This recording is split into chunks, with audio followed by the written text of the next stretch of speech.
sitting here in Muscat and feel like we really need to up our game.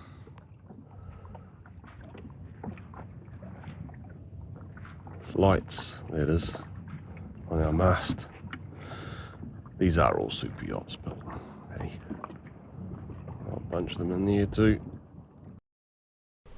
So we're sitting here off Port Denarau, getting ready to go to Vanuatu. We're going to check out in a couple of days. So we've just got to provision the boat, prep ourselves, and then clear out of the country. Look at this boat. It's off the major yacht out there, I'll show you in a minute, but they're only about a third of the way through loading up their groceries. Look at the quality of the food there. Wow. Alright, good old yin yang. We just fueled up. That's what we get is fuel. But man, I'll tell you a story about that super yacht in a minute. So that boatload of rubbish there is the second one we've seen come in. It all belongs to a big super yacht out there, the biggest one here. And it's out in the bay, I'll show you shortly. But see this big white thing here? It's called Intrepid. It is the shadow boat. So that boat follows the super yacht around and takes them on expeditions and what have you. That boat we just saw in at the fuel dock that was loading up its groceries, that's all off the same boat. But yeah, check it out, this thing's insane. Now, would you believe, I got talking to the crew that were loading up, look at this thing. God, some people have got too much money. Yeah. Anyway, back to Intrepid and the super yacht that's out there, I've forgotten the name of it. Anyway, it has 12 paying guests. There's a 5-to-1 crew ratio. Imagine the cost in running that boat and the super yacht and all those crew. Can't believe it.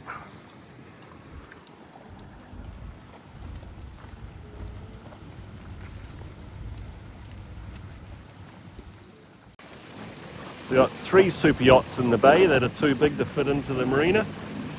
There's the smallest one. And there's the one that we just talked about that has Intrepid as the chase boat. That's called Octopus, 126 metres long. And this one is 86 metres long. Draft of 5.5. Isn't it gorgeous? But man, the wealth. To give you an idea of the size of this thing, look at the person on the back there. Can you see him?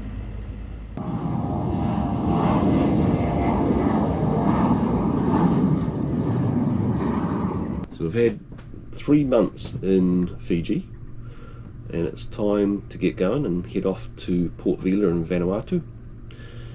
So this video I thought I'd just do something a little different. I'll show you what's involved in getting ready for the passage and the clearing out and the clearing into new countries and things like that. So Fran and I have already been and provisioned the boat, so we go to the supermarket, get all the frozen stuff. The freezers are full again with frozen chicken because we've still got plenty of beef. And then we went to the markets today and loaded up on fresh things, spuds and pineapples and onions and lettuce and tomatoes and things like that. Customs. First of all, we've got to get out of the country. So it's not just Fran and I, there's also a boat, so there's 3 things we've got to get in and out. So there's a whole bunch of paperwork we've got to do, all these things. So the other thing we've got to do is we've got to tell Vanuatu that we're coming. So Vanuatu's got a lot more forms. Mind you, clearing out is always easier than clearing in. So clearing in, we got the cruising permit, the declaration of health, master's certificate, the most important one, the inward report, that's got multiple pages, and passenger arrival cards, but I'm picking we're going to have to do that again when we get in there because they won't accept that. Print it, scan, fill it in, scan it, and then get it onto an email and send it off to them. So we've got to give them 24 hours notice of our arrival, but we're going to be giving them about 4 days notice. So I'll send that email off to them tomorrow morning just as we're leaving. So the next thing we do is the safety side of it, which is a float plan which I create to send off to Maritime New Zealand and friends and family that I think need this in case something goes wrong. Anyway, it just gives us, or gives the people that receive this, the information about our journey. And daily we email Maritime New Zealand daily to just to update them on this trip, but this gets sent to them straight away when we leave tomorrow morning, just in case we change our minds. I don't send it just yet. So next is weather. Really this starts about a week out, just keeping an eye on things and looking for the best window. And once we've decided on a window, we have a look at this. This is weather routing, and it describes in detail our passage and the weather we're going to expect over the course of the passage. Blue is no wind, green is light winds, yellow is, for us, yellow is the bee's knees, that's what we want, and a bit of orange or red. Obviously the redder it gets, the stronger the winds. So we're going to be starting in yellow, which is bang on for us, that's what we want, and it's going to be on the beam. You can see the direction there, heading that way. So we're going to have a beam reach there, so that'll be quite quick. Hopefully there's not too much of a seaway. We've actually got a front going through tonight, so there might, and it's actually northerly, the wind right now, so there could be a bit of seaway to that. Could be a little bit confused sea to start with, and then we're going to be slowing down because the wind, see how it's going green there, the wind's backing off, the blue's coming in. So about that point there we're going to be motoring, which is not ideal, but hey, we've never done a easy passage. All our passages have always been in the orange and red. So with 4 metre seas, the biggest seas we have here, which is right at the start, is 2 metres. So we used to 3 to 4 as the norm. I've had 5's the worst I've had. But anyway, by this point it's down to 1.2 metres, so pretty calm, won't be much chop on it. And so we're slowing right down now because we're motoring.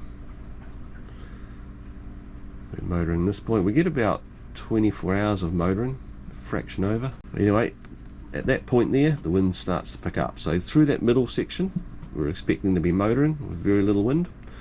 And then we're just starting to get a bit of wind there, a bit of green. That is late Friday. So late Friday, we get a bit of breeze. And now we got into the yellow again, and it's a broad reach now, which is absolutely perfect.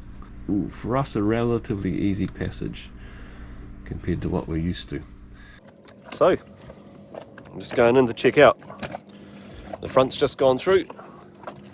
As you can tell from this weather, no blue skies and light winds today. Mind you, the winds aren't that heavy, but no blue skies. Anywho, just going to jump in the dinghy.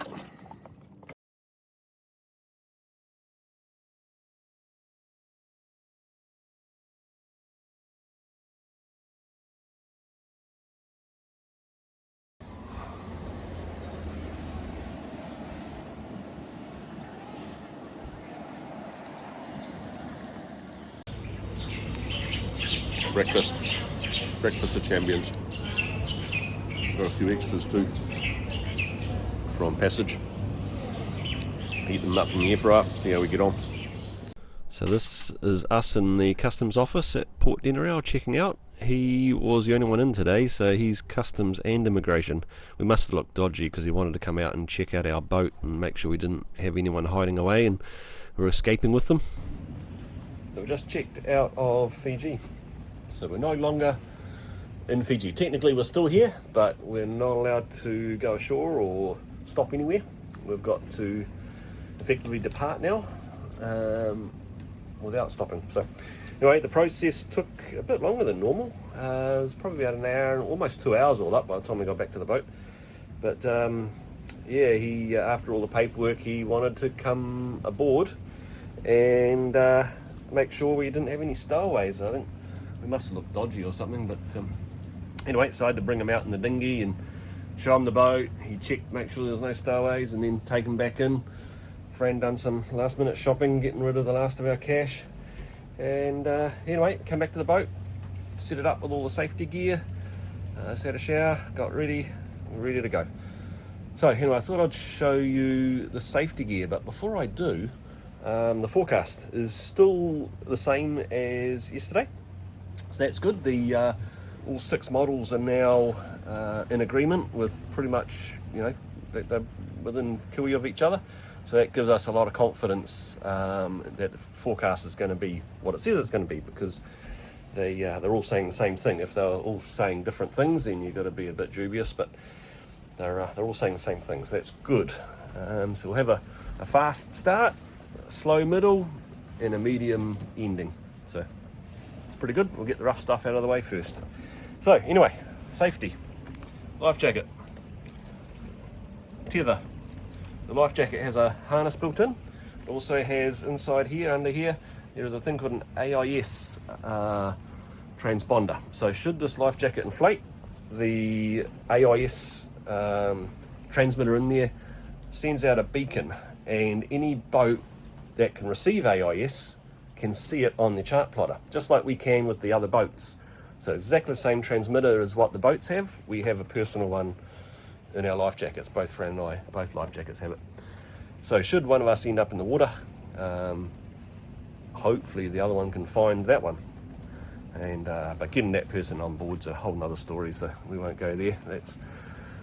But the technology these days with that forecasting, the weather routing, things like the AIS transmitters in our life jackets have all made this so much safer, because as you can probably imagine, being out there in the middle of the ocean with no one out there or no one around to help you, even if you end up in the life raft and set off your EPIRB and the Orion has to be sent out, they can't exactly stop and pick you up. You've got to wait for a ship to come past and pick you up. And I mean, that could be days, but they should be able to find you because of the EPIRB and AIS and that. They should be able to find you within a couple of hours, they reckon. So, but anyway, the idea is not to end up in that situation to start with. So what we have is, well, the best course of help is yourself, right? So that's finding yourself or finding the person that's gone in the water is number 1. Getting them on board is number 2. But actually number 1 is not letting it happen in the first place. And that's where this tether comes in. That's part of that. So what we have is a jack line. Now it's going to get a little bit windy out here. There's a bit of breeze out there, so hopefully you still hear me. But anyway, so we have a jack line. That's this webbing right here. So that runs from the front to the back of the boat, and if we go out on deck, because obviously slips and trips and falling overboard's the most common thing to falling overboard. So we have, what's that, a carabiner, type of carabiner. So we clip on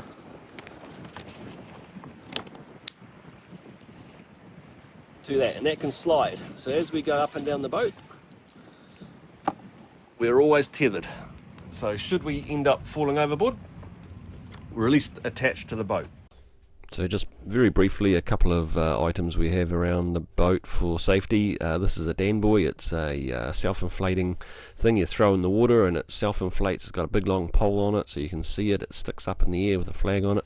And you can actually use it too to hoist out of the boat. So we can use one of the halyards if someone's in the water, clip the halyard onto them and winch them up out of the water. So, and you hope that all this happens in a nice calm sea, of course, because get a few waves and you'll know all about it. Changes everything. The second thing is this bad boy here. That box, that's another life ring. There's another one there, and that's a throw rope. So you can throw it out to a person, they can grab it. And this big white box here is a life raft. So it's 4-person life raft, all serviced, ready to go. So the other thing we do is get the dinghy on board. We don't want to be towing that all the way to Fiji, Vanuatu.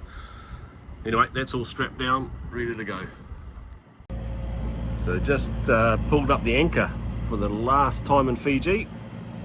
Bit sad, but all good things must come to an end.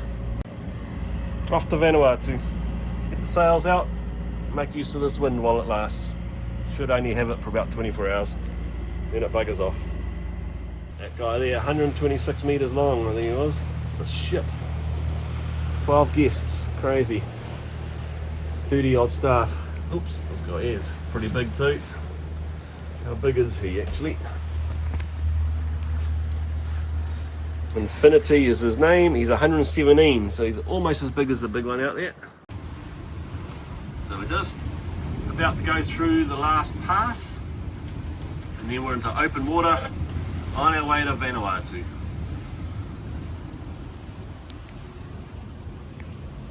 Winds in the 20s, early 20s. We're heavily reefed because we just taking it easy. No need to rush, we've got plenty of time. There's no rush to arrive on the weekends at the moment. We arrive on Saturday night about midnight. But we can't check in anyway, so there's absolutely no rush. Leaving at the right time really. We about an hour or two ago we got notification of a massive earthquake in Russia, an 8.7 magnitude. Some say it's the biggest ever recorded. Tsunami threat for the entire Pacific Ocean, including us here in Fiji. So it doesn't look like we've gone very far. Well, in the big scheme of things, I suppose we haven't. But we've done 40 miles with an average of 7.7, second figure down there. So there's us, still close to Fiji. Long way to go. Anyway, wind-wise, we're still in the late teens. Slowly getting a better angle, and it is slowly dropping a little bit. So that average of 7.7 you've seen is really fast, considering we've got bugger all sail up and we're trying to go slow. Friends still up here with me, just chilling. Lots of whitecaps around. We've got two sea states, so one's coming from the front, one's coming from the side, so it's a little bit jobbly. It's a little uncomfortable. You can walk around, but it's not easy to walk around. She'll be a packet meal tonight for dinner. So it's the next morning now, and we made great progress overnight. The wind's starting to drop, so that lighter period of wind is coming pretty close now.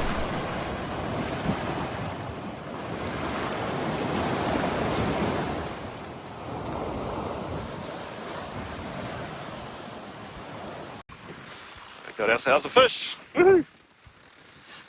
Let's get him in, see what he is. Well, I lost that fish. Lost him right at the boat. Didn't quite see him though, not quite close enough to see him. Anyway, straight back out there. Already out there. I think it might have been a yellowfin. It definitely wasn't a mahi-mahi because it didn't come to the surface, it stayed deep. But it was smallish, perfect size for us. But anyway, try again. Got another fish. Hopefully let's don't lose it this time, huh?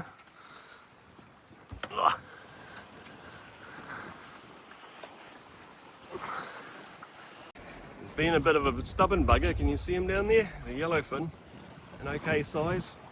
Happy with that. Just trying to wear him out at the moment. I got him. Gonna need the hose butt. Not everywhere. Whew. That was tough on your own in a bit of a seaway. Oh. Just had to be patient.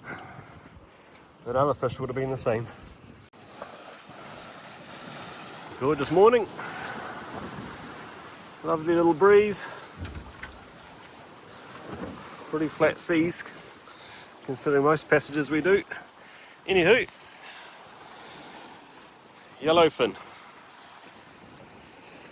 Probably yellowfin burgers. We were going to have meat patty burgers with some home killed mince, but I think we have yellowfin burgers tonight. Save the meat. Woohoo! Stay put, buddy. I have to cut you up.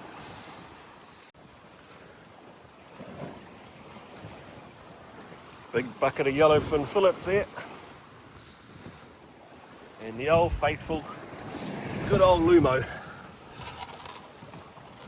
Done the job. There he is. It's only little, the size of it.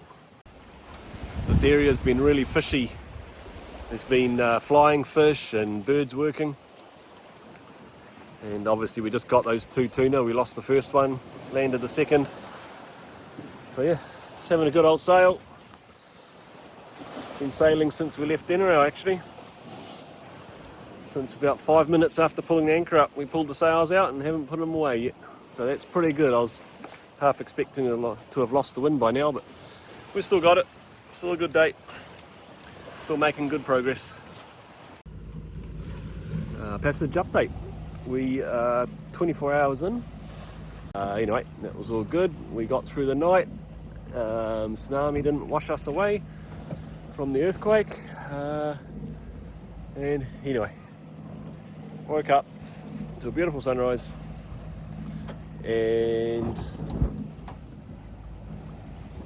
we put the lines in the water straight away pretty much.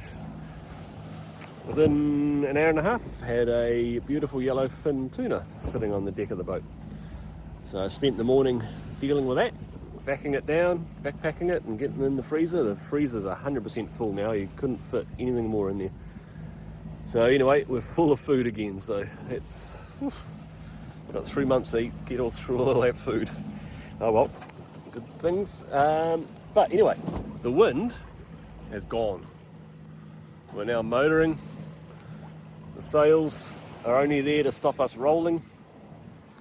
They're not doing bugger all. Most of the wind we're getting at the moment is what we're generating by motoring.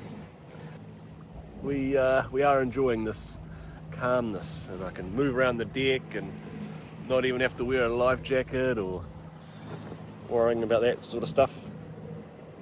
Just got to let Fran know that I'm going out on deck. It's a great sunset, it looks better than the photos and in real life.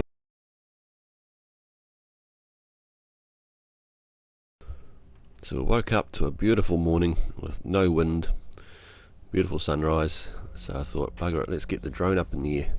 First time I've launched it from a moving boat, so that was going to be interesting. Anyway, something I didn't realise is when it takes off it leaves a GPS mark, and it can only go a certain distance from that mark.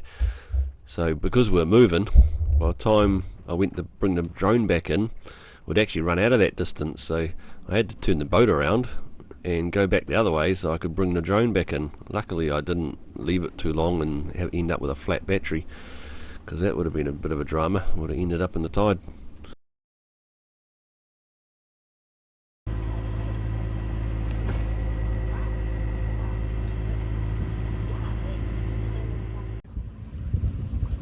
So, almost 48 hours in, but we've got another starner. Again, not much wind. In fact, the wind's just starting to come in now, which was forecast. Haven't had any lines out because there's no room in the freezer anyway, but there's birds around us here. I had some flying fish last night. Yes, there's probably still fish, you know, mahi-mahi and yellowfin floating around. But wouldn't know because don't have a line in the water. Anyway, beauty day, huh?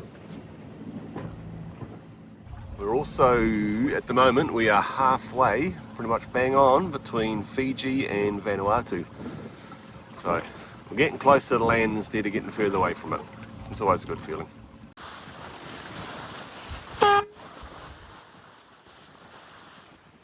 Another buzz. Oh, excuse the language. Trying to land on my mast, break my aerials. So I stayed outside till it was pitch black, fending these guys off with the foghorn, but I thought we'd got away with it. But the next morning I woke up and there was bird shit on the mast and on the deck and that, so they obviously got on there during the night. Anyway, I suppose we're halfway between Fiji and Vanuatu, and there's no land for a long, long way, and these guys just wanted a break, and we were it. So it's 4 AM. on the third night. Got one more night to go after this. Anyway, winds picked up as expected, starting to back around. There's the wind here. So it's a good angle for sailing. Hard to hold the camera still. It's our course, 260. So our true wind's about 14, 15. And the apparent, normally around about the 10 mark.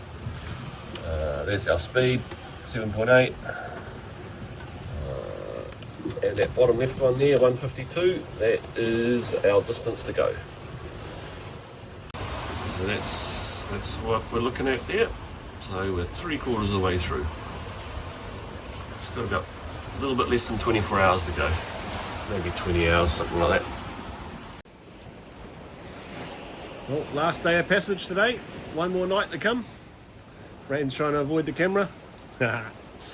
Anyway, it's been a good sail. We are still going good. What are we doing? Well, 8's right now. But anyway, broad reaching. All the sails up. Where are we? Yeah.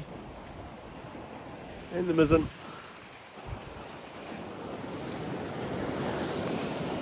Anyway, conditions are good. And yeah, interesting. New country. This is the third country. We got Tonga, Fiji, and now Vanuatu. I suppose you call New Zealand it. I mean, it's home, but I suppose if you call that, there's 4 countries we've sailed between. So yeah, maybe another one actually. We might add a 5th later on this season. Might stop in at New Cal to before we come home. Anyway, it's been a good passage. One of the easiest, well, definitely by far the easiest one we've ever done. Easily. It didn't get much sleep though. I thought I'd get heaps of sleep, it being such an easy passage. But nah, still don't sleep. I don't know what it is. Anyway, it's all good. Spirits are high.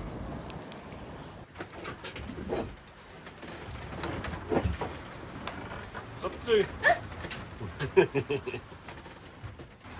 Try not to get burnt by hot smoldering water. Yep, fair enough.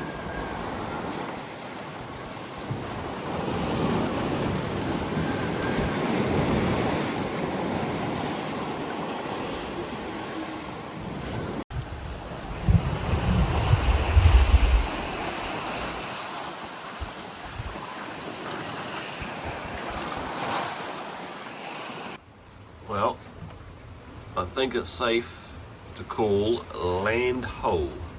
If it was daylight, we'd definitely be able to see the land by now. Still got good wind, cranking along, happy days. And we've got a boat with us. Cape Maria. He came from another island. He didn't come from Fiji. He's 8 miles away and he is doing 6.1 knots of boat speed. Anyway, got all the sails up.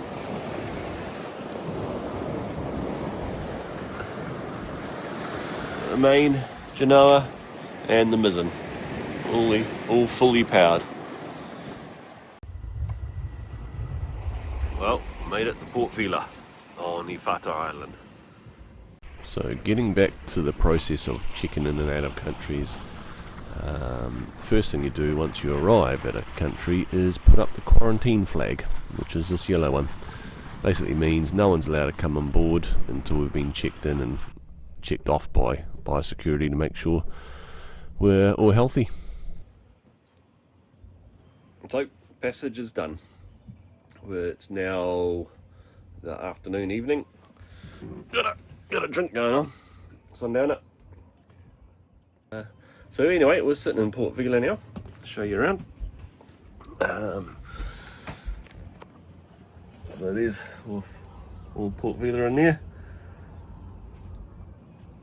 We're in the quarantine anchorage at the moment. That's that yellow boy right there. So checking into Vanuatu. A little bit different to normal. We were at the quarantine anchorage but apparently the customs officials, etc., don't have the ability to get to us. So we've got to go into a place called Yachting World, which is a yacht club effectively, and they've requested that we move on to their moorings.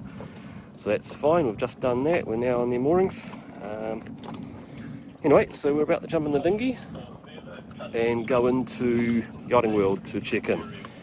Normally they would come out to the boat, but we're going to do this on shore, so a little bit different to normal.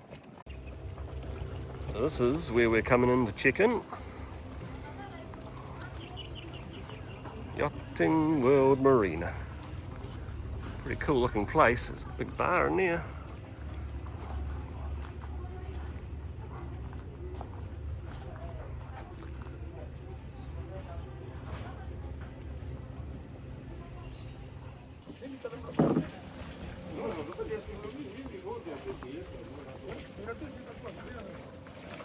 So that was most of the customs done. We just got to go to customs office now, and this gentleman here is leading the way.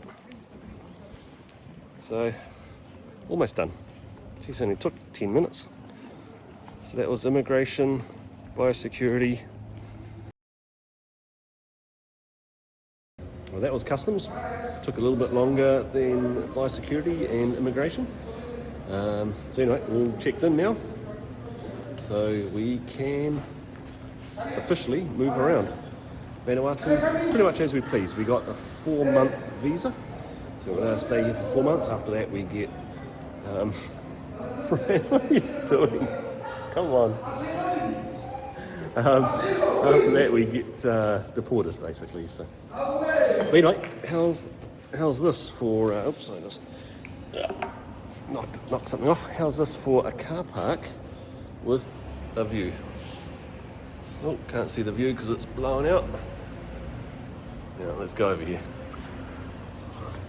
Car parking view. Cool, isn't it? These people probably don't realise what they've got. I know. Mind you, if I lived here too, whether or not I would appreciate it too, I suppose. It just becomes the norm. Resort over there. Oh, Fran over here, gone walkabout. Oh, and the earthquake.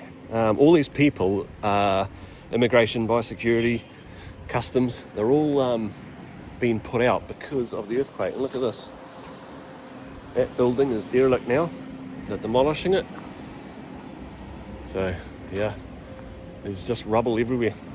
Not that we've been for a walk yet, we'll be doing that soon. But the earthquake, yeah, really devastated them. Like that lady that was in that office, that was a very temporary office. That she shouldn't really be in, it was too small. But anyway, Vanuatu, first glimpses. Oh, they have cars. I just realised they're driving on the wrong side of the road. Surprised they don't have crashes. So this is Yachting World. Bar on the beach factory, yacht club.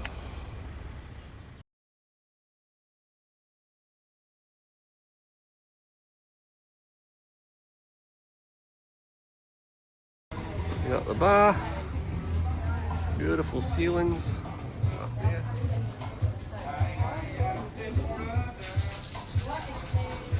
Obviously, very waterfront. Cruisers Corner. That's where we just checked in just before with immigration and biosecurity. You know, it's pretty rough for a Monday lunchtime. And we've got some welcome cocktails. How was it? Cheers. Is it good? Give it a try. What's it like? What did you get? Something rather spritz, wasn't it? It's nice and cold. It's cold, oh that's good. And that is a pineapple mojito. So the second to last thing we do is celebrate with a drink the successful passage and arriving there safely. And then after that, when we get back to the boat, we get rid of the quarantine flag. We're no longer under quarantine, and we hoist the courtesy flag for the country we're in, which symbolises us having officially checked into a country. So that's the process. I hope you enjoyed it, and I'll see you in the next one.